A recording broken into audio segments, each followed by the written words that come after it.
My dad was deported for overstaying his student visa in 1968, and I had just been born, so I was probably about 3 months old, and so I was deported along with him. I wasn't deported, but they chose to take me to Korea with him, Yeah. and that I was there for probably about 3 years, which was really traumatic to be separated from my mother at that young of an age. And I had a hard time bonding with her when I was returned, like some years later. And that's like the trauma that I'm not even sure of now. Like, where does that live in my body? I don't really know. Hello, hello. This is Jenny, and you are listening to a free and shorter version of What Should We Talk About with Jenny Yang. Consider being a paid subscriber at jennyyang.substack.com. Over there, you can watch the full episode with links and time codes, and you will see the full conversation. Today, we figure out if we really need a lefty Joe Rogan, and Margaret Cho shares her reactions to some of her longtime comedian friends who have shifted in their politics, like Bill Burr and Theo and more. And now, on with the show. What should we talk about? What should we talk about?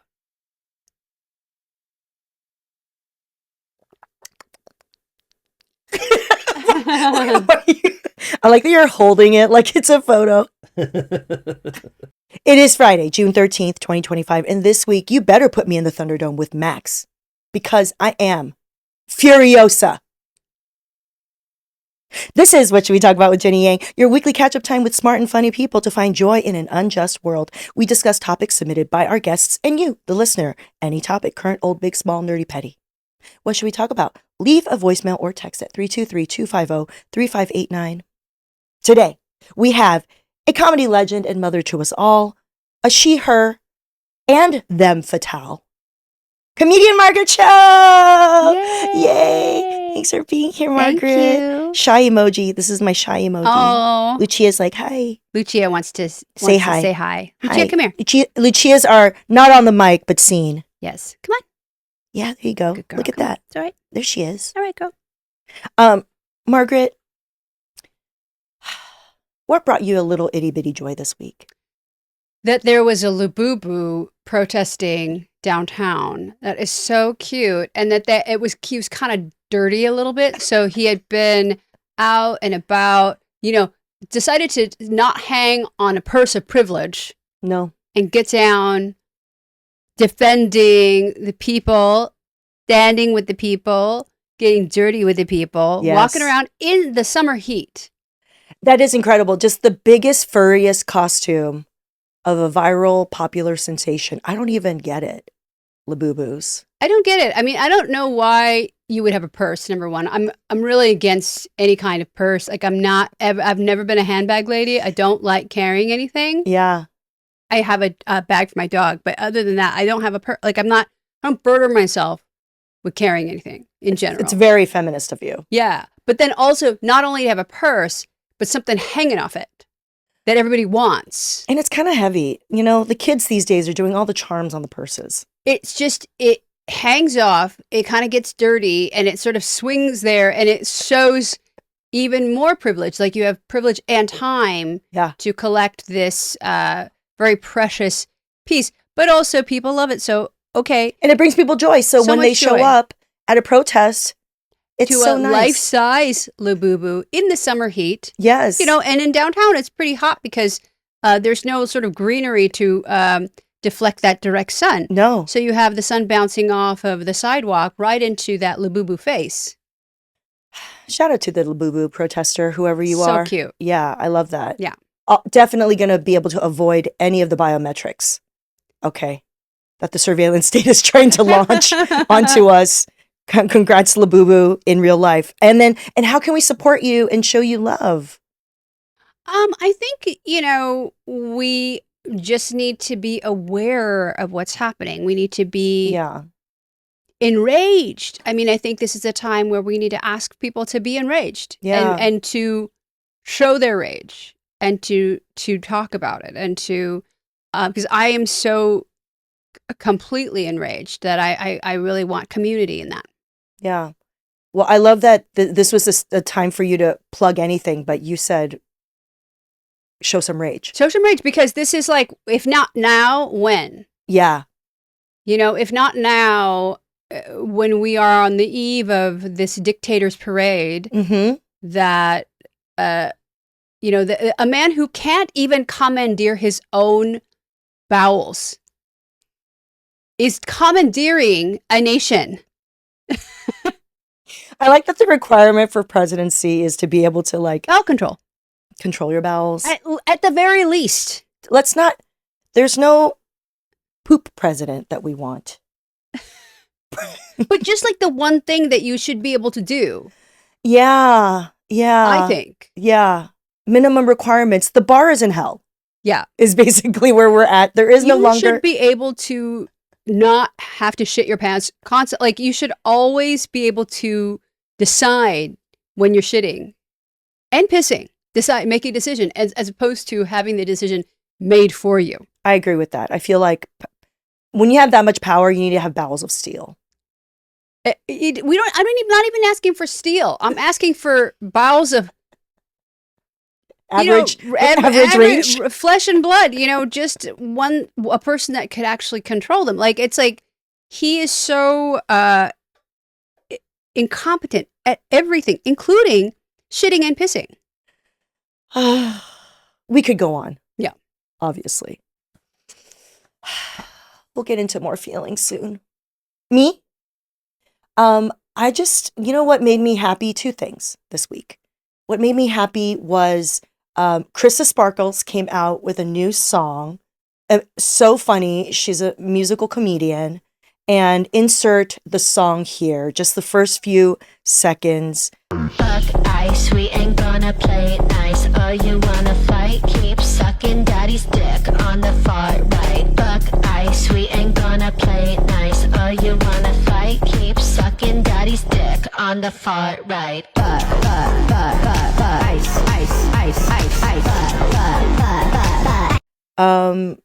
Fuck ice, we ain't gonna play nice.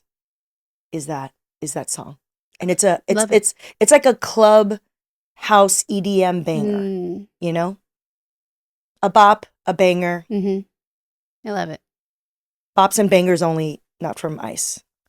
Not from ice. No bopping and no banging from ice. Also, number 2. Today is the premiere of Okatsuka's father. Yes. Special on Hulu. Hilarious. Yes. Okay, so go watch Father. Yes. Okay, we have mother, we have father. We're going to build out the entire Asian American comedy family. I'll be cousin. I'll be uncle. I like uncle. I like that. Honestly, growing up, I was such a tomboy. I had 2 much older brothers and a super just like heavy-handed patriarchal dad that like it wasn't gender dysphoria, but I wanted the patriarchy. Like I wanted the power of being a man. Of course. You know? And it was like I was a tomboy, and ever since then, like once I became like aware and feminist, I was like, oh yeah, no, actually I want to be an uncle. Like the uncle's the best. Style wise, it's comfortable. It's true. You know what I mean? Like especially Asian uncles. Yeah. Just a tank top and some flip flops. Yeah, totally. You know? Yeah. They get to smoke, they get to curse. Yeah. They get to walk with their hands behind their back. Oh, I started doing that. Yeah. I love that. It's actually really comfortable. It is comfortable, and you just could have hunched over and looking. You'd be discerning. Uncles are very discerning. Yeah. And I like the holding of your own hands on your back while you walk too, because to me, visually, it's very poetic. It is. It's because very as poetic. you get older, you learn that you have to hold your own hand. Right. You know, so shout out to the uncles. Anyway, I'll be, my special will be called Uncle. Yay. We'll figure that out. And then always on the final mic, heard but not seen, is my co-producer of life, Corey Higgs. Just how my parents always wanted it. That's definitely some dream that they had for you. Is Just to be introduced this way. And barely heard and not seen. I turned down your channel on the microphone very low. Very, very low. That sounds about right. Corey, you know, with all the unrest, I definitely have felt like I've had to side-eye you a lot more just because you're white. I'm sorry. It's just natural. It's just the nature of things, you know? I've got thick skin. You do. You knew what you were walking into in this relationship. But, you know, when the racial or xenophobia increases in the culture, I get more suspicious of Corey. Yeah. It's Yeah. just going to You be have to. natural. No, it's fine. Yeah. Have you ever laid down like a racial rule when it comes to your dating or hooking up? Not really. I mean, I think that in general, it's kind of like I'm so rarely attracted to anyone. And so whenever I am, it's Oh. quite a surprise. Ooh. And that always sort of, it surprises me. It's always a different type of, person. So it's never really kind of, Yeah. I don't know. I never thought I'm not going to do this or I'm only going to do this. Yeah. I see that. Also, I think it depends on how much you evolved as you grow older, you Mhm. know? Like I've definitely had phases where like shifted, you know what I mean? Yeah. And like questioning what I'm attracted to or, trying to like undo things, Mhm. heal. I like really mixed people. That's what I think is very appealing. People who are very mixed race. Oh, okay. For me, I think I always find that really fascinating and Yeah. really beautiful. Yeah. So that's probably what's more intriguing to me. Right. In If you had to general. choose. If I had to choose, just Right. because of my own racial purity, because I'm 100% Chinese, as we've discussed. Yes. 100% Chinese. I don't know why I didn't realize it was 100. 100% Chinese. I am 100% Chinese. It was such a revelation when that came out. Yeah. Okay, what? It's been a while since you've learned this. Like, Yes. have you reflected on it? Like, how has that affected you? It has not really affected me at all because I'm ethnically Korean, Yeah. but biologically or DNA wise, Right. 100% Chinese. So Yeah. I haven't really, I don't know. I don't even have an opinion about it, but I do know I am racially pure. So I'm not even 100% Chinese. right, I'm more Chinese than you. You are. I'm way more Chinese than you. I'm way more Chinese than most people. Oh, what does that even mean? I don't know. But you're so Korean to I me. am Like so whenever Korean. I think of you, you know? Yeah. I am very nationalistically Korean. Yes. Like I a little bit even favor the cuisine and culture of North Korea, in a way, because I think my family's kind of mountainous. We're like sort of the mountain Koreans. Yes. I feel like there's just a closer connection with China borders. And North Korea. Yeah, and North Yeah, Korea for sure. too. Yeah. No, I get that. Yeah. Ugh, it would be so amazing. This is a whole other topic. It would be so amazing if like geopolitically we didn't have to have that divide and like Yeah. we could like actually embrace and understand more of like the culture of Mhm. North. I think someday we will. At some hope point, so. there will be more of an understanding of like the food and kind of what they do over there and what's going Yes. on. Like it's so. I read a lot of accounts of people who have emigrated, people who have Yeah. escaped, but then I also hear about things where that's not true what they've said. Really? There's like one of them. She was on Joe Rogan. I think What? she was the one who was like the North Korean who, she escaped. And then she has all of these people online saying she's lying. So she's a scammer. Well, but it's also hard for me to reconcile that because I'm like, wow, why would anybody lie about that? But I guess anybody, who's lying? I don't know. I mean, I feel like anyone who can find any tiny bit of a platform these days can like profit off of that. So maybe it's that. Right. Well, I'm very suspicious of her because she is one of those people. Like I think Nike had an ad where it was a lot of trans and non-binary people wearing sports bras. And she wrote on her, wasn't it great when women used to be women? She's one of those turfy, like, I remember a time when we could. And she's just good be at English? She's good at English enough to be a turf, which is like so disappointing. Like you actually defected from North Korea and you now are in another prison of homophobia and transphobia. Like, but that, I don't know. I don't know if she's real or fake. I do know she's a turf, but one of the soft that goes, I remember the days when a woman used to be a woman. Those are the kind of turfs I really hate because they kind of, they slide it in. Oh, Under yeah. I remember the days. It's subtle. It's not in your face as much. It's not as much as keep them out of the bathroom. It's Right. not that. It's, Right. it's, women used to be women. Like, fuck you. Like that kind of all turfdom is infuriating. Yeah. But the kind that are like nostalgic, Ugh. for a time when women were just That is so many influencers now. It's all wrapped up in like It's having like being like a traditional wife. trad wife. Yeah. Ugh. That kind of like a traditional feminine. Yeah. No, it's not. It's not. I mean, I have no problem with femme or high femme or Yeah. any of the states of female dress Yeah. we'd like to go into. But when they're using it to discount the existence Yeah. of trans lives or non-binary lives, that's where we're gonna square up. Squabble up. We're gonna fight. Squabble up. Squabble up. On today's agenda, we have number 1, podcast updates always. Number 2, feelings check-in, just a gut check. Little gut check. Number 3, butt nugget of the week.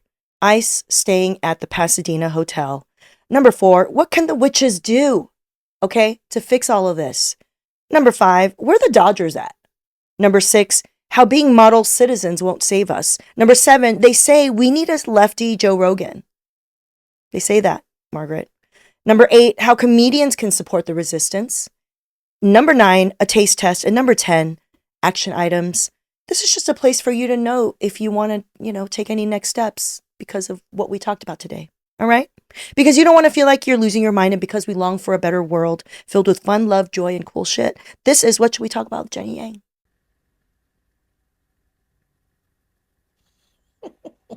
I don't know why I always do this.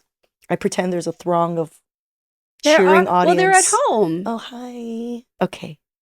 Number 1, podcast updates real quick. Just a reminder, live New York show, Union Hall, Saturday, July 26th. You heard it here first. I have already confirmed the astrologer, my friend, Channy Nicholas. Incredible. She'll be in New York and she's going to be one of the guests. Still figuring out the second guest. Still figuring it out. But Channy Nicholas. Love her so much. Number 2, gut check. It's been an intense week. How are you doing emotionally, Margaret? How are you doing metaphysically? I know you rise early and meditate and walk. That is very healthy feeling. I love that for you. How are you doing? I'm so enraged. It's the horrifying everything, like everything that's going down with the ICE in LA, these so-called riots, that's peaceful protest, the idea that we're somehow a war zone, that we need military, the National Guard, we need Marines, all these things. And then now we're actually at war. Now he started World War III, and all of this could have been avoided if we had actually counted the votes correctly. If we had not had interference. I'm disappointed that Elon Musk didn't go any further. I wish that had gone further. Yeah. I mean, I wish we had actually gotten something real. This is all being a distraction from the Epstein files, really. It's, the timing of all the news that we've been hit with this past week has been so much. Yeah. And it all comes together. And, as a student of the world, as most comedians are, as someone who cares, you just, even as someone who, I majored in poli-sci in college, and I remember being so blown away when I took the Latin American politics class. And it was so much about the U.S. intervention through the CIA, through the International Monetary Fund, through banking and finance, and how they meddled in so many other countries and how they did it in all of. So to me, I feel like everything happens kind of for a reason, like the timing of things, right? So like, in case you didn't know what Margaret was talking about, there was a spat, okay, publicly between Elon and Dump. I like to say Dump. Yeah. Because you don't know how to control his dump. And Elon was like just starting to say things like, Epstein files, maybe, essentially, Dump needed me, just hinting at sort of how maybe Elon was able to help him win the presidency. Mm-hmm. And then we learned, and this is starting to get verified. This is not just conspiracy world. No. That there is an actual lawsuit with Discovery that's about to hit. Yeah. Okay. Where we're going to start seeing some stuff about a couple of voting districts where, Kristen Gillibrand was, voted for, who was Democrat, say for like 200 votes in a certain district. And then maybe, the Republican opponent got a little more or less. I don't know the details. But when you have a Democratic, senator or representative that's lower on the ticket who gets, say, 200 votes, and then on that same precinct, Kamala Harris doesn't get any votes, literally 0 votes. That makes 0 sense. It's so sloppy. The way they fixed it is so sloppy, which is allegedly. We don't know, but just the facts of like 0 votes for Kamala while, the Democratic down ticket, right, senator or representative gets 200 plus votes, that is cuckoo bananas. Well, it's emblematic of the incompetence that's all around this administration. Yeah. It's exactly the way they do things. So, Yes. of course, they regulate the election badly. Yeah. And, but Elon stopped short of mentioning that, stopped short of actual evidence with the Epstein files, stopped Right. short of, and then now is retracting everything.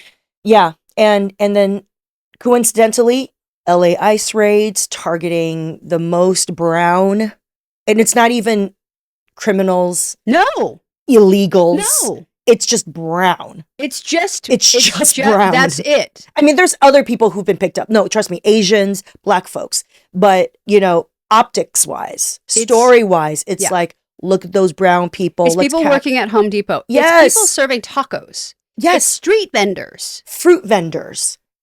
It's just people who are in Santee Alley working stalls. It's people who are, just a very big part of Los Angeles. Yeah. But also, they're just people. They're not criminals. Yeah.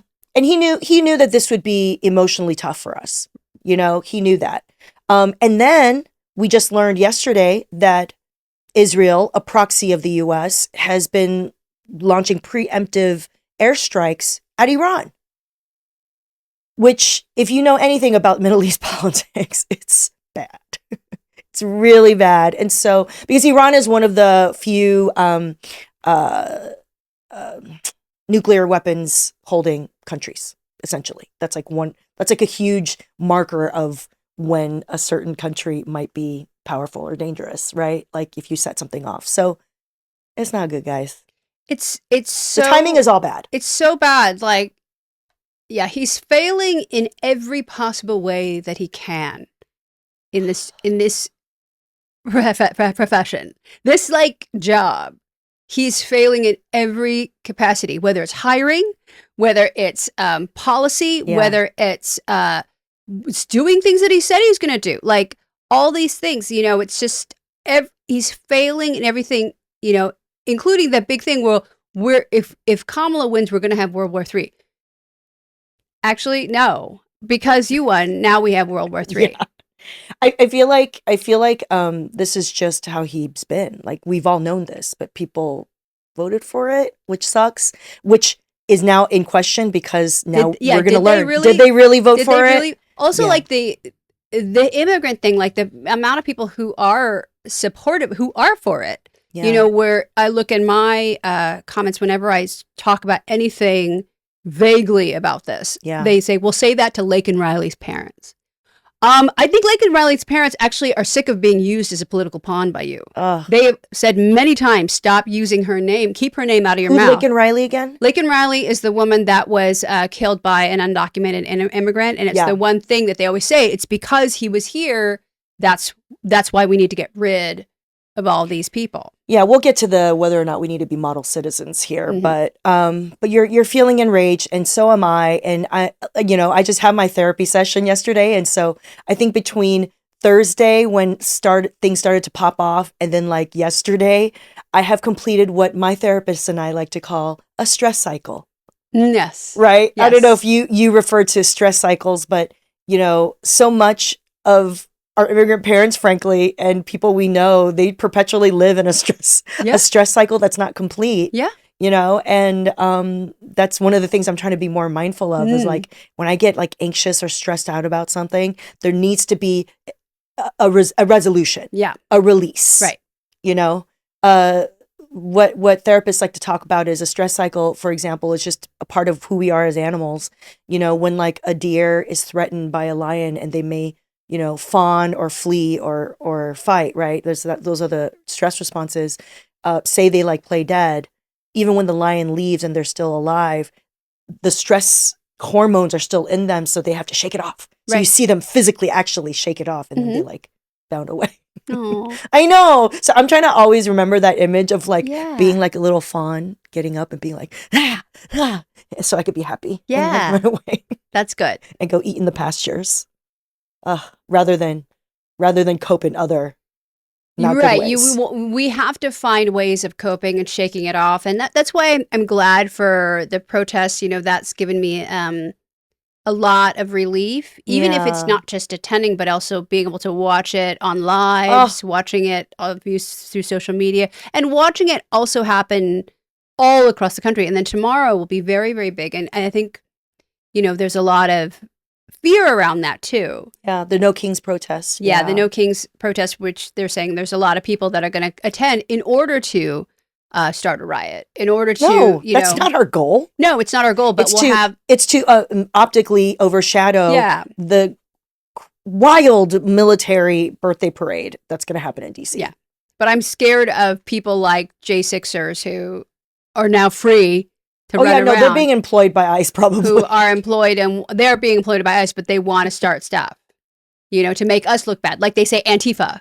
Yeah, no, there's a history of like people just wanting to have peaceful protests and bad actors who are really just sort of counter protesters who are trying to be violent. Yeah, so they could pin it on us. That's what I'm concerned about. But you know, other than that, I'm really excited about all the signs. I'm excited about all of the protests happening in every city. You know, this is like 2,000 protests, something like that. Like it's incredible.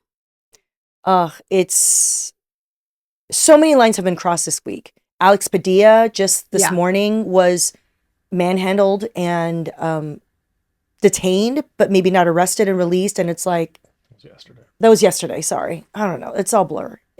I've been trying to sleep. I've been working on that self-care. Yeah. When judges, sitting senators,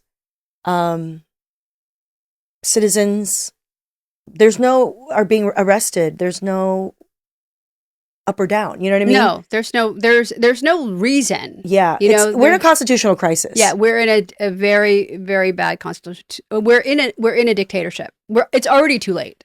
It is. Which is why we need to figure out how can we get out of this. And one of the things that I've really have been holding in my brain is that it's so important right now for us to spread the word, to get people activated, because on Democracy Now!, one of the best news sources, there was I think it was an academic or it was an activist from the Philippines who talked about the dictatorship there. Mm-hmm. And she was saying how what we've learned, and we've studied this, is that in the establishment of an authoritarian regime, the most effective point for the people is the beginning. Mm-hmm.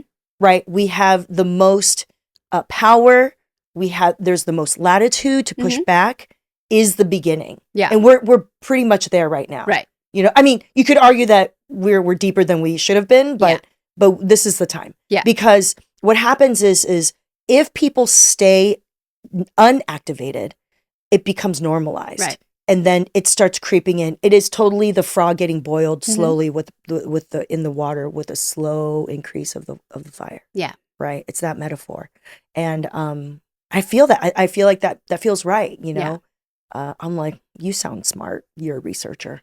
But it's really, it's true. It is the very beginning where we still have the idea of freedom of speech. Yeah. We still have a president who's actually cowed by this. I mean, the reason for all of the chaos is because he's trying to distract from the fact that he is losing power, the fact that judges are blocking him, the fact that he is getting sued everywhere, that he is having to backtrack on things. Even the case of Kilmar Abrego Garcia, who's back after they said he's never coming back, and the evidence against him being totally refuted. Yeah. Like they're in trials right now trying to get him deported again, and it's not working. I mean, Right.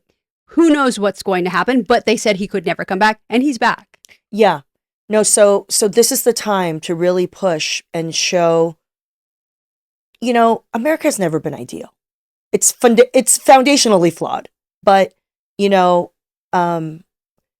if anything, America's really great at selling a story and a myth, and a myth and a story that really convinced a lot of people. Mm-hmm. And that story is freedom and democracy. Mm-hmm. And so if there's anything that we're going to try to fight for, at least let's go for that. Yeah. While we still have some semblance of a taste in our bones of what it could feel like. And hang on to the absolute joy it's going to feel like to get Pam Bondi disbarred. Ooh. To have them all on trial. Kristi Noem on trial. Stephen Miller on trial at The Hague. A truth and reconciliation trial. Yeah, there will be so much glee that we're going to be in once the time comes. When we actually Caroline Leavitt can be fired. I was so sickened by Caroline Leavitt when she, that the black woman reporter asked about whether Trump was going to be mad at peaceful protesters at his parade. Yeah. And, Caroline said, but no, Donald Trump likes all, it's freedom of speech. What a stupid question. I know. That made me so mad. And she has the energy of Carolyn Bryant, who is the white woman who lied about Emmett Till and said that he was flirting with her, which made all those white men kidnap Emmett Till and lynch him.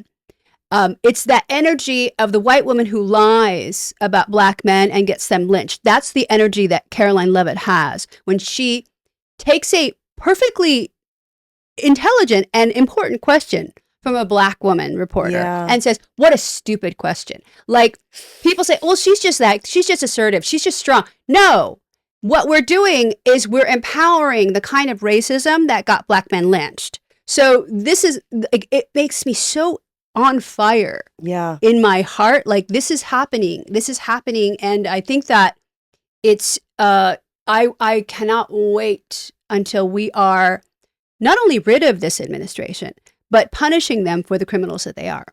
It's the power tripping and condescension that drips off of a retort like that to me. That kind of expert toxic gaslighting that is so minimizing and erasing. And so, it's a shorthand for all of the injustice that's ever occurred. Yeah. You have it in a 2 words. Yeah, it's gross. It's, it is, I wish more people would talk about the minutia. Yeah. Like, it's a microaggression that has a major proportions. Yeah, I feel like we should really add her Caroline. Like, what's her name? Caroline Leavitt. Caroline Leavitt. I don't try to remember their names. KKK Caroline. KK Caroline. As a butt nugget of the week, because that moment was really gross. I agree. She is like the hemorrhoid that keeps coming back. Like, it's like a tiny little blood vessel that keeps bursting, but it really hurts right on the rim of your asshole. Oh, so you feel it every time you do anything that Dump can't do on his own. Hate a rupturing butt vessel. I feel really good about every time I think about her from now on, though. I'll just think about her on the rim of the asshole. Just on the very rim. Like it's a tiny blood vessel that just keeps bursting just a little bit. Hurts. Butt nugget of the week, number 3. Other than Caroline Leavitt, I would like to nominate ICE staff staying at that Pasadena hotel. Y'all, on Tuesday, did you know this? When they were descending, they were staying at hotels, obviously. And we got wind, the people, capital P, got wind, and they were protesting outside of the hotel. We had labor unions who were connected with the staff, putting pressure on the hotel to drive the ICE agents away, and it worked. It worked. Okay, but this is why they're butt nuggets, because apparently, when they were at the hotel, they were questioning the very hotel staff serving them in an aggressive way, asking them about their citizenship, harassing them. The hypocrisy, the gall, the shitting where you eat of it all. I'm like, how ignorant are you to think that you are there? No kings is right, because this is like imperial king behavior that has no kind of like sense of respect or dignity for anyone other than themselves. Like the level of self-centeredness to be an ICE agent, to go at a hotel, and the people who clean your shit, who do your laundry, who serve you food, to then question them. No, thank you. No, thank you. These assholes are butt nuggets of the week. Such butt nuggets. And they moved to the Embassy Suites in Glendale. So now they're there, and it's so hilarious because people are out there all night playing musical instruments, driving by, like blasting Baby Shark and any kind of really annoying song at the loudest volume, and it's so hilarious. And for me, that is effective protest. But yeah, just the fact that they're like harassing people who are serving them, which is, again, emblematic of this administration, who are now selling as his merch. Now he has cards available that say white supremacy. They're like a credit card, but they say white privilege. And it's got your name, and it's like, what the hell? And they're buying it. Ugh. All right. 200 Marines have just arrived in Los Angeles as of this noon Friday. Today. They say it's to protect the federal building in downtown LA. They got trained on civil disobedience, and they're not technically allowed to do law enforcement activities until Dump invokes the Insurrection Act. They're joining the National Guard in LA, 2,000 or so who are already here. Fuck these hoes. That's all I can say. Number 4. What can the witches do to fix this?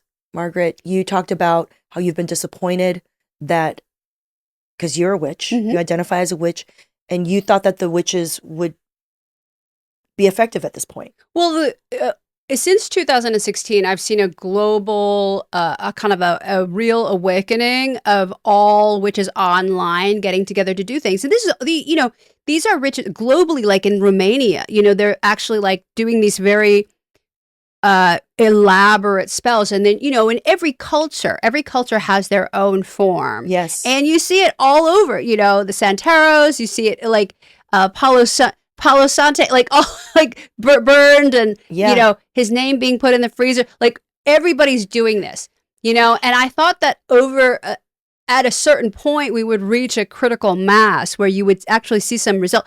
I do think it's working in a lot of ways because he's looking bad.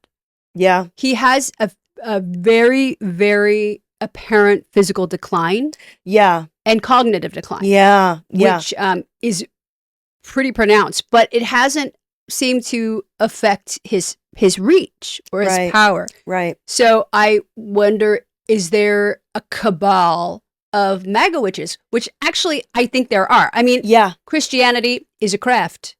Yes. Christianity, whatever they say, prayers or spells. Yes. It's a craft. Yeah. And they may not want to be that. They may say that that's wrong to say, but it truly is. That's what it is. The Easter Bunny was a pagan ritual. Yeah. These are all rituals. And so there is a sense of, wow, but I didn't think that they'd have this much power because witchcraft is aligned with nature, and he is so against nature. He is. He's literally the opposite of nature. Yeah. That's what makes him so evil. Yeah. Right? Yeah. The whole regime, I think, even if we see a physical decline in him, even Gavin Newsom has said that he has known Donald Trump for a long time, and he's noticed a recent decline as well. Mm-hmm. I feel like he's surrounded by so many evildoers who are much more physically capable, maybe. Yeah. or even mentally capable, that even if he declines, that the apparatus will remain. Right. Right. It'll still power forward because they have a manifesto in Project 2025. Right. They've had, frankly, a number of decades outflanking the left in building legitimacy in cultural institutions and winning the culture war, winning the propaganda war. The buildup of OAN, Fox News, and Newsmax, all of it. It's like they're even doing the white cards that say white supremacy. Racists were not that clever before. No. You know what I'm saying? Like the art and culture was really dominated by progressives or people who are more friendly to the left. Right. And I think they did the analysis and they figured out we need to create better memes. We need to create more funny and entertaining art, or at least identity things, But it's still not as good. Like progressive It's still art not as is good, always but I'm going to saying be they're better. giving them culture though. Right. You know what I'm saying? But the limited. I mean, I still think, you'll never be as enthused and into it, as like Rage Against the Machine is always going to sound more revolution than Kid Rock. 100%. It's just, there's something about it. Yes. But yeah, like I think that what they have in their favor is the concept of whiteness and the possibility that they may lose that. Yeah. And yes, that's what's so keeping terrifying. Them. That's what's keeping them. Yeah. Even if they're not rich. Well, no. Right. But thank God they have their whiteness. Yeah, as if that's what keeps them feeling strong and powerful and have a big dick. Yeah, as if that's some sort of power, and that it's almost the last. It's this extinction burst of. I know we whiteness. say this. I really hope so. I hope so too. Like I really it's hope all a so. theory. Yeah, and I really hope it. But what we also do need is we need white people to take care of this. Like we need white people down protesting ICE. Yes. Like we need especially white women bring in that Carolyn Bryant energy. To stand in front of ICE. That's what we need is white chicks. Like we just need throngs and throngs of white women. Just throwing a fit, sitting down, crying. Sitting down in front of ICE vehicles where they'll run over a brown person. They'll run over an Asian person, but they would not. There was one woman, a white woman, holding a coffee, and she kept sitting down in front of an ICE vehicle, and they couldn't get out because she would just stand up and sit back down, and they were trying to get around her, and she just was like, no, just got up and sit back. So we need the audacity. This is like, I don't ever want audacity of white women. Here, like we need an army of Karens. Yeah. This is where they could actually undo some of the bad they've done. Karens for good. That's it, audacity for good. Oh, yeah, audacity for good. Karen, audacity for good. When you described the coffee holding, I just had this vision that made me so happy of like, can you imagine these skinny little white influencers who love their morning iced matchas and their little aloe yoga pants, just lining up, physically putting their bodies on the line to block ICE detentions and cars? It would be, that's the revolution. I would cry. Yeah, that would be so like, if you want to if you want to pay us back for a millennia of injustice, this is where you can start. Oh, give me that. Yeah. So, raid every Pilates studio on the east side. Every Pilates studio, every yoga studio. Get all these women out. Go open the doors of the Soul Cycle and let them go screaming out in defense. We need to be petitioning at the bar method. Bar method. Yes. Like the salad bar at Irwan. Let them all come out to save us. I think, this is what would change everything. You know what? Even just a corporate girly who goes to Sweet Green. You know what I mean? Yeah. A corporate girly who goes to Sweet Green. Yeah. Who's not an influencer. Just shake that salad right in the face of an ICE agent. Just start doing this. And then just throw Release it. Yeah. It's just, to me that I makes think me happy. That would be great. But what's cool is that I've seen a lot of white people at these protests. Yes. It's like mostly white people. I know. Which is really cool. No, I love it. There was, I think we're going to get to like ways to resist. But one of the things that really made me cry, I love these visions that we're creating because it's really inspiring, you know. But there's a video, and we'll pull it up. We'll pull it up.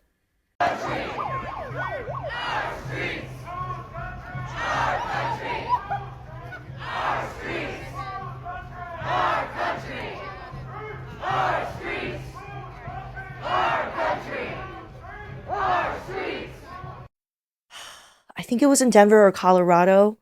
It was just a big mass protest, and it was just a bunch of people chanting, deport us, deport us. Oh. It was a bunch of white people, and it made, I'm going to cry just thinking about it. I remember when I saw it, it made me tear up because they were like, deport us, deport us. You know, like we need that, you know, we need that I am Spartacus moment, you know? Yeah, it's that energy. That's what's going to solve it. Yeah. You know, because white people going against poor white people. Oh. It. Yeah. They already feel inferior. That's why they always want to say, we want to own the libs. We love those liberal tears. Yes. Because they feel so inferior to principled white people. Yeah. I know you were talking about that on a recent video about why they say they want to own the libs. It's because slavery just rolls off their tongue. They want ownership. They want ownership of human beings. They think that they've been, cheated out of ownership of human beings. And so that's why they're so anxious to own the libs. But the truth is that poor whites, uneducated whites feel so inferior to liberal elites. Yeah. They do. And that's why they come at it with such veracity. Yeah. I mean, there is a legitimate grievance, you know, that there is a class struggle involved in this race struggle that's happening, right? Yeah. That there is a legitimate grievance by people who are not rich and who are struggling because of decades of policies that have been chipping away at their happiness and their ability to like survive and feel safe, you know? And there is more common ground, I do believe, with the majority of us than there isn't. Yeah. Right? Of like hating that people have to file for bankruptcy because of a health problem or not being able to afford, you know, feeding their kids or having any semblance of this American dream that we thought we were all trying to achieve as a middle class. You know, apparently there is no middle class anymore. No. There is none. And so this is what we're feeling. Unfortunately, it's the people who are struggling are also getting fed this idea that it's trans people or immigrants that are the problem. Yeah. And it's classic. It's classic. It's classic. It's a diversion. But it's, they have so much insecurity too around these. And if they could really, truly be the spell it is a spell that he's cast on them. It is a spell. If that spell could be broken, that would be the real magic. The real way to break a spell of stories that we tell ourselves is through more stories and art. Cheers to that. Cheers to Margaret. Cheers. For being a part of that. Cheers. Yay. Water break. Listen, we're only on number 5 now. Oh. No problem. We could talk about whatever you want. No, we can. I just have a little agenda. Number 5. Where are the Dodgers at? We don't need to talk about this for long, but you know, I was scrolling along and I just feel like the Dodgers is almost as synonymous with LA and with brown folks of LA as anything else. Yeah. You know, and they're the majority of the fan base who goes to the Dodger games. Yeah. Okay, is Latinos. And part of me is just like, where you at, Dodgers? Yeah. As a corporate ass, you know, MLB team, like, why are you not saying something? Why are you not doing something? Yeah, I mean, I don't know. I have no idea. They did go to the White House.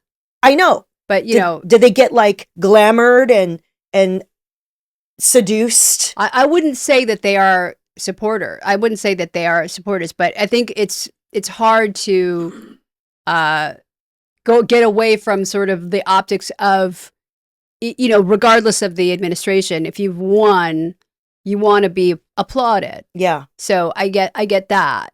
But yeah, I don't know. I think it's such a huge organization that they don't. I don't know. Sports is weird. Like sports is so political, but also does not want to be. Yeah, it's pretty conservative if you It think about is. it culturally. Well, like It's corporate. They have a corporate thing. They have sort of a Catholic thing, which is also weird. Sports has a Catholic thing? Well, they were so mad that they were going to do a Pride event that they canceled the Pride event and then decided to have a Catholic night instead. That was maybe 2 that years was ago. the trade-off? Yeah. I didn't know that. That was like 2 years ago or something, yeah. Did they get pressure or something? Yeah, I don't know. It was weird. And I think it's hard to know. Like, it's like a multi-billion-dollar thing, where you have the optics and the idea of baseball as being this incredibly American thing. But, also the star is a Japanese national. Like Shohei is like the biggest baseball star we've had in decades.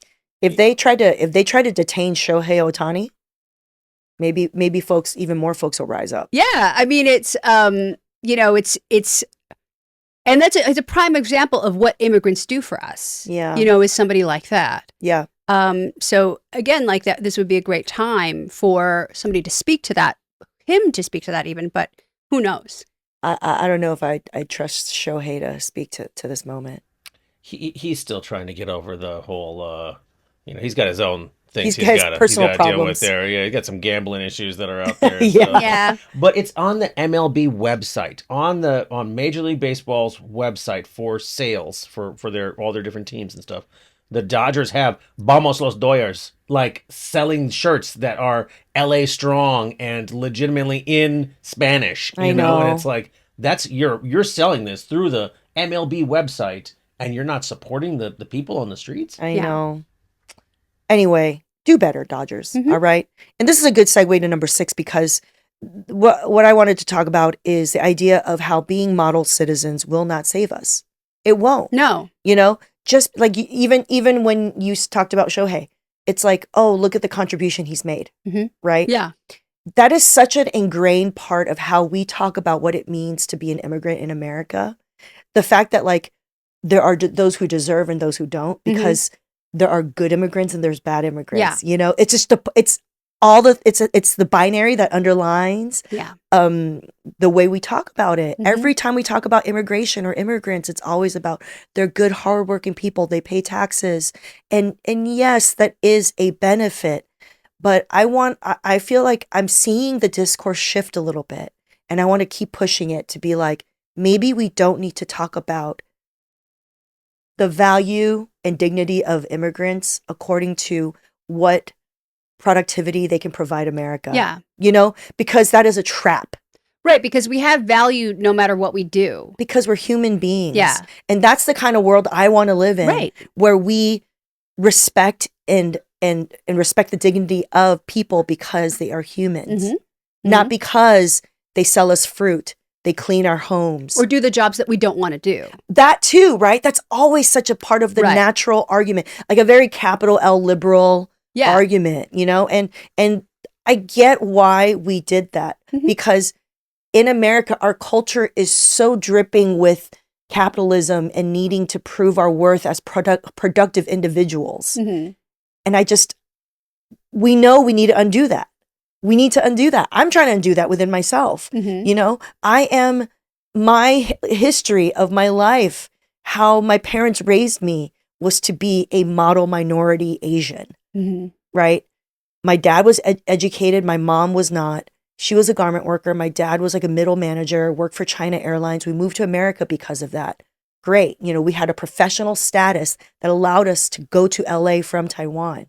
The first thing my mom told me, because I was 5 years old when I came here, my brothers were 10 and 9 years older than me, did terribly at school because they were not good at English.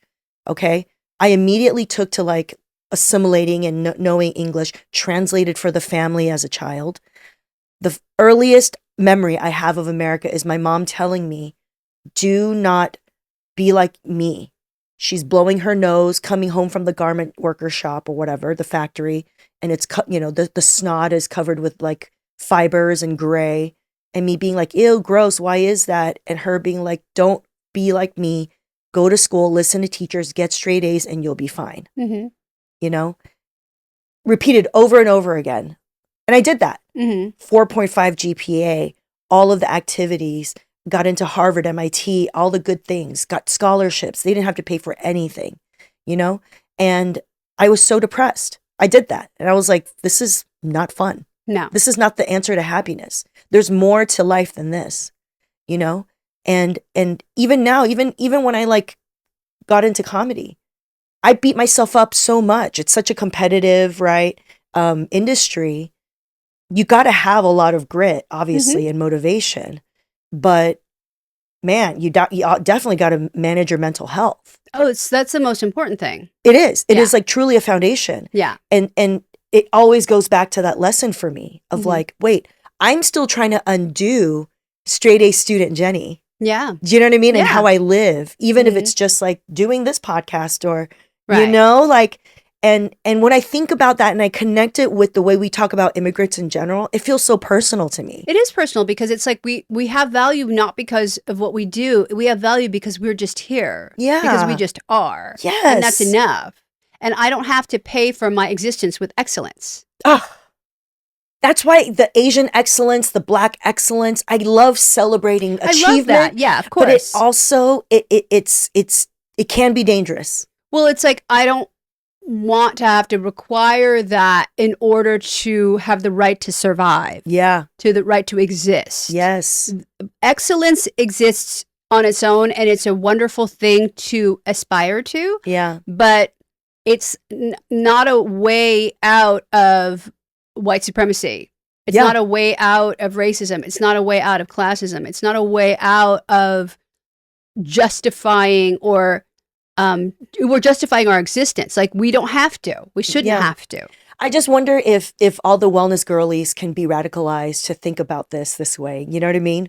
It's like if you're trying to be like rest is resistance or, you know, rest is radical, that applies to people who may not be perfect. Right. Right? Like people who might be in prison, people who might have made mistakes and done bad things. It just slides into like abolition. You know what I mean? Yeah. It slides into. So I wonder how radical this moment can make people when we really think about how we talk about who deserves dignity. Right. You know? Right. So that's just my thing. It's something that I've been thinking about for myself as just what it means for self-care, you know, as a self-care practice. Well, How to not beat myself up about Yeah. not being productive. I'm out, Margaret, there's so many other, like, we could talk about this for a whole other podcast about just like the evolution of how entertainment has changed and comedy. And it's like, it used to be there was this like straight path to success, whatever that meant. Just doing late night meant something. Just doing like, you know, JFL in Montreal meant something, or, you know, just get like when I got the Variety top 10 comics to watch in 2020, that was out of nowhere. I was like, cool. But like that doesn't naturally mean anything anymore. Do you know what I'm saying? Like these little things, these little like, ooh, like little, ooh. These achievements. Yeah. Well, it's hard to define what is success now. Exactly. Because it's such a diverse kind of idea of what is entertainment. Totally. So, yeah. And so I'm in the middle of trying to redefine that for myself, you know, because I want to be like, wait, maybe fuck Hollywood. You don't, a little bit. Indie, maybe okay. But maybe I'm going to make my own thing. Maybe I sell this house. I go and just make little projects, eat good cheese. It's all good. You know, it's whatever is enriching to you as an artist is best. And maybe what's enriching to you as an artist is a many picture deal at a studio. Right. Maybe that's enriching too. Maybe it's, you know, with 10 specials at, you know, whatever streamer, you know, that kind of thing. But also what could be enriching is thinking of something funny and laughing and going on. Like it doesn't have to have the values that we put on it because we grew up in an immigrant society that we were so terrified of not being accepted by white supremacy that we had to push forth with all the effort that we could in order to get the smallest bit of achievement, success, or whatever I don't buy that, and I don't play that. Like Yeah. for me, like I'm old enough to know that my art is just only for myself. It only needs to be satisfying to me, Yeah. and whether I share it with other people, it doesn't really matter. And then that ultimately has made my art better. Margaret's out here giving it to us. No, yeah, like, because, when you come from this sort of mentality of scarcity and striving. Yeah, like I have to be good like in order to immigrant be striving, liked. immigrant scarcity, everything you do has to be monetized. Yeah. How are you going to make money off of it? And it's like nowadays for me, it's like I don't know. It doesn't matter. I definitely felt that when I was younger, Yeah. but now I'm like, I don't think I care about that now. I mean, I would love to make money. I like money. I like Yeah. capitalism. I do. I actually do Mhm. like it. Yeah. And I'm able to participate in it. Right.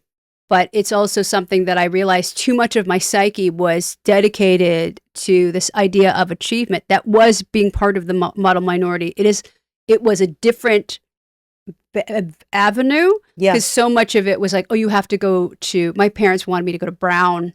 Oh, That yeah. was their Ivy League. They really thought that No was going way. to be it. Oh, yeah. They're like, Margaret's alternative. Brown She'll is go to Brown. good That's a good idea. Or like Yale Drama School would be like better, Yes. but I didn't even go to college. I didn't even finish high school. Like I'm like such a disappointment Yeah. on the model minority, like educational front. Right. The checklist. Yeah. I was Mhm. such a bitter disappointment in those avenues. So, but I strove to do my own one with comedy and Yeah. television. And then I realized I was asking too much of myself because how much my psyche suffered. Yeah. When I think about your, All-American Girl days, I just imagine this like younger version of you who is just pushing so hard. Yeah. So Yeah. hard. So hard, but I couldn't topple the idea of us being perceived as this incredibly alien family. They gave us a Korean consultant because Third Rock from the Sun, which is a show about aliens, which was also on, had a consultant from NASA. So they thought, well, we should have a consultant from UCLA Yeah. to teach these kids how to be more Asian. Uh-huh. So it's like it was white people trying to make a show Right. that was about Asian people, but they were treating us so much like these aliens. Like that was the same That's so metaphor. funny. Because television was just so different. They couldn't possibly even comprehend this idea of, oh, this is a diverse family that's just like your family. They couldn't see that.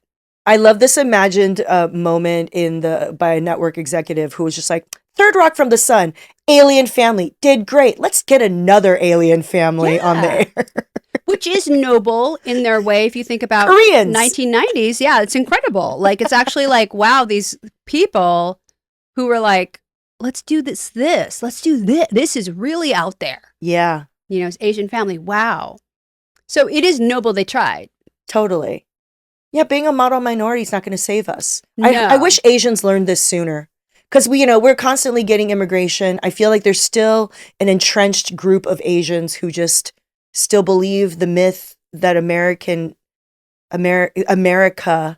sold to us. Mm-hmm. Like, I think you're wondering like why there are Asians who support dump or I ICE. don't know why. Or just Or Asians who or support ICE. It's more ICE. Like, Yeah. it's like, people that say, you got to do this the right way. Like, what is that exactly? Also, it's just like, that is so, that feeling of like, well, I got mine, so you can't have yours. Like, it's such a gross way to look at it. And, it's everybody's story of immigration is going to be particular to them and very different. Yeah. So it's negating somebody else's truth just by nature of they're darker. 100%. Yeah. Or this makes me whiter. It makes you to feel like I'm more American Right. and I can draw a line of us versus you. Yeah. Like rationality used as a proximity to whiteness Yeah. is just ugly. It's giving, let me pull up the ladder after I use it, Yeah. you know? I was thinking let me throw a screwdriver in the door of the elevator so it's stuck here now. Oh Yeah. no, that's an even more specific analogy. Wow, violent. But yeah, there's a lot of Asians that are like that. And I'm like, How? what the fuck? Like, you think you're white? Like, you think they think you're white? But here's the thing, like these might be Asians who are like date other Asians, right? Who love their Yeah. Asian culture. Yeah. And then might still feel this way, you know, because they think that they did it right, and Oh, yeah. therefore others have to follow the same rules. Oh, yeah. Which rules, by the way, have you even tried to look at the immigration laws and the administrative procedures? It is. That's why there are lawyers for this. Like, I don't think you understand how complicated it is. So complicated. And people who are trying to do the right way are going and getting abducted by ICE at the courthouse. This is why none of this all of these arguments makes zero sense. It makes no sense. Because this administration has crossed such a tremendous number of lines that actually there is no legitimacy that they're standing on. They can make zero arguments about the fact that they're like just trying to like go after the criminals, which is what they touted prior to being elected. Mm-hmm. You know, which is why now we're now starting to get some, you know, regretters, some dump regretters who voted for him, who are just like, that's not what I voted for. Yeah, or people's small businesses being destroyed. They're concerned because their small businesses are being destroyed because they hire undocumented workers who are That's now right. being deported or too afraid to work. Yeah. You know, but with the Asian thing, like the Asians that align themselves with dump, like that, I always think about Stephen Chung. Who's that? He was his like main, like during the election, Stephen Chung was his press secretary, kind of like not really like a KKK Caroline, but he was not, he was sort of like a figurehead in a way, but he would only respond via Twitter or in the media. Oh, I you didn't never know that. saw him. Yeah. Because he's one of those Asians that's so ugly that other Asians won't talk to him. So it's like, because he's a bad luck. You know, there's sometimes when a really ugly Asian appears amongst ugly Asians, people are like, oh, they mean the famine. You know, because they're like so scared. You have to see a picture of him. He looks so bad. Like he's like Momo or something. Like he's like a really fucked up face, like really ugly Asian. And so I think that maybe if you've been shunned by other Asians, you also may end up thinking, I'm going to align myself with whiteness. There might be a sex subset, but that makes me really, that's so. It's so terrifying. Corey is just showing me a photo of Steve Chung. It's so terrifying. It just looks like a hefty thumb. That's all. It's He's a yeah. thumb. It does. I laugh so hard because that is a very Asian thing to be like. It's like superstitious. Yeah, where it's they're like, like they're so disfigured. Yeah. Like, or in their brain, Yeah. their definition of disfigured. Yeah, ugly is bad luck. It's bad luck.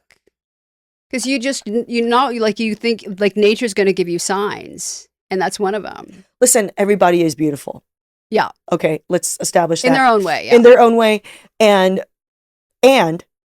Asians culturally do have this thing. Because like even just little things like pock marks. Yeah. Right? It's Like bad say luck. if you had like scars from acne. Mm-hmm. The old country has a superstition about it. They have face readings. So you tell your fortune from your Oh face. my God. Yeah, Have you so been much of that. read? Have you been read hand or face? I have been read, I have a book on it. I have been read face-wise, but I don't really remember. I do have a good luck face. Ooh. Yeah, which is nice to hear. Yeah. But who knows? Yeah. No one was like, you Chinese. I've been told that I have I'm smart, Yeah. and that I'm gonna be a good eater, which is true. I think because of my mole that's like next to my mouth, that's a thing. Mm-hmm. Mm. I don't know. Yeah. They ain't lie. I'm an eater. Delicious. She's an eater. I don't know what that means. Why are you laughing like it's some kind of No, it's just double factually entendre? accurate. That's all. No. Corey likes to laugh too at me when I eat because I eat like a feral baby. Mm. She eats like an aggressive toddler. Aggressive yeah. toddler, That's maybe. good. That's the best Yeah, way it's to just put a it. lot of like I put my whole face in it, you Yeah. know, kind of thing. Which is, you know, look, kudos, you enjoy what you're doing there, and I love that, and I love you for that. But also, it is. I have to carry wet wipes. Is all I'm saying. Yeah, I get messy too. I love eating as well. Yeah. I get messy as well. Yeah. It's all right. Thank you. Margaret says it's all right. So shut your face. Wait, you had a story about how your dad was deported. My dad was deported for overstaying his student visa in 1968, and I had just been born, so I was probably about 3 months old, and so I was deported along with him. I wasn't deported, but they chose to take me to Korea with him. Yeah. And, that I was there for probably about 3 years, which was really traumatic to be separated from my mother at that young of an age. And I had a hard time bonding with her when I was returned, like some years later. And that's like the trauma that I'm not even sure of now. Like, where does that live in my body? I don't really know. Yeah. But, and I look at photographs of us. My dad was like, he's super handsome. And, basically they're like deporting a member of BTS. Like, basically you've just deported Jungkook. Like, that's what you got rid of V. How dare you? How dare you? And if anything, the immigration system should be based on how pretty you are. Yeah. I mean, Jimin, like, my dad is so good looking that it's like, he's very Jimin-like. He's very like, he's definitely got a good luck face. Ooh. So, but yeah, he like deported us, or he deported him. And, so and there's a trauma that they won't even talk about. Yeah. Like, they just don't discuss it. And I'm like, yeah, but I was a casualty in that. Yeah. And so that's something that my parents still don't really want to share with me. Mhm. Like, it's, you better start talking about it at some point, but I don't think they will. When you're that little, that's why they say the first 5 years is so important, Yeah. because we're getting the foundation of our neurons and our hormones and anxiety. All of it's getting wired. Mhm. I came when I was 5, and I still feel the trauma of that. Yeah. Like, I have very vivid memories of like age 3 and 4 Mm-hmm. up to coming here. I remember talking to other people. They're like, I don't remember that far back. I'm like, I remember so many things, because it was that like heightened for me, Yeah. and like fear of like being lost or like abandoned. I remember when I think back, that was like a very underlying thing. But like you said, it's like it's also so deep. It's in our bones. Like, you don't know where it lives. No, it's Yeah. just there. It's just Mhm. there. So I think it's probably why we're performers, because we need to sort of seek approval for our existence Yes. by amplifying our existence. Yeah, through otherwise it's- storytelling. Yeah, because it's I think a lot of when I think about how that felt, it's very like feeling small and not paid attention to, or disappeared a Yeah. little bit, erased. Right. So to court existence, Yes. we would amplify Mm-hmm. the kind of, okay, I'm going to cosplay a child, and then maybe you're going to get some entertainment from it and therefore keep me. So that's what we're constantly trying to pay for our existence Oh. with laughter. What do they call it? Repetition trauma? Like, you just like choose to repeat your We're choosing trauma. to repeat our trauma constantly. I'm gonna be a silly toddler, and you will Yeah. love me. Yeah, Oh, this is getting too real, Margaret. it's so real. But it's true. Yeah. It's true. I know. It's time for a sip. We're almost done. This has been so great. What a treat. Number 7. We don't need to spend a lot of time on this, but they say we need a lefty Joe Rogan. I was curious about what you thought of that. Sure. You heard about this? Yeah, How people are like, we need a Joe Rogan for the left. Sure, why not? The bro comedian manosphere of podcasting is too powerful. I mean, I don't know if like the I know the podcasts that I like I love Midas Touch, and I Yeah. love Bulwark, and I love I really love Pod Saves America. I really love John Lovett. Yeah. I love John Favreau. I love those guys. Like, Yeah. I think they're really good. They're doing it. I think they're really smart, and I get a lot out of what they're doing. I love Lawrence O'Donnell. Really? He's I just- have not checked in on Lawrence O'Donnell He in a is so minute. funny because he is like What? he is so white, and the way that he is white about it, it's so funny. Like, he's like, and the gall of, and it's almost like he speaks in like iambic pentameter or something. Like, he speaks in a very lyrical way that's just the nerve, like the stupidest, most ridiculous. Like, it's so funny to me. Like, I really get a lot out of his crotchety. And he was like, now he's just wearing a Harvard tie every day. Like, Yeah. just talking about. So I love that. But yeah, like, I love Hassan. I think he's really good. Is Bill Burr the left's Joe Rogan? He kind of came out of, very central camp publicly for a long time, and then really just has leaned in Yeah. on the Speaking liberal up. element. Yeah, and it's it's speaking cool. up. He's using his platform for good. Yeah. So. Well, and he has a black family. Yes. Like, he's like legitimately like, I understand because I'm married to the experience. Yeah. So I know enough that my children are experiencing this. Like, Yeah. I know this. And so I have a lot of respect and admiration for him. Same. Yeah.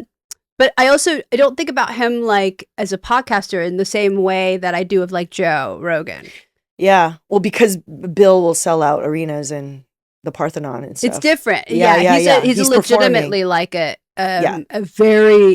very important comedian. Right. And so he does have his own podcast, but it's not the same thing as being a podcaster. Yeah, like Yeah. where that's sort of the main function of your. Yes. I mean, even Theo Vaughn, which Theo is like a hard one for me because Yeah.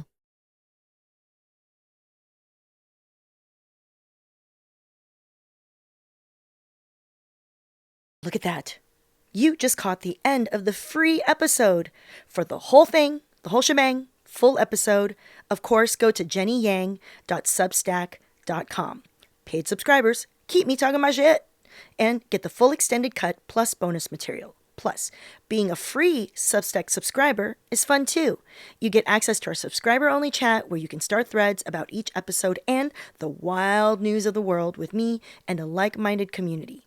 Leave a voicemail or text at 323-250-3589 to get on next week's podcast agenda. And please do me a favor and be sure to follow, rate, and review wherever you listen to this podcast.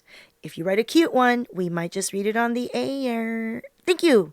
And see you next week when we talk to the incredible, the iconic Maria Bamford. Oh my goodness. She is one of my comedy inspirations. Okay? Okay. Bye.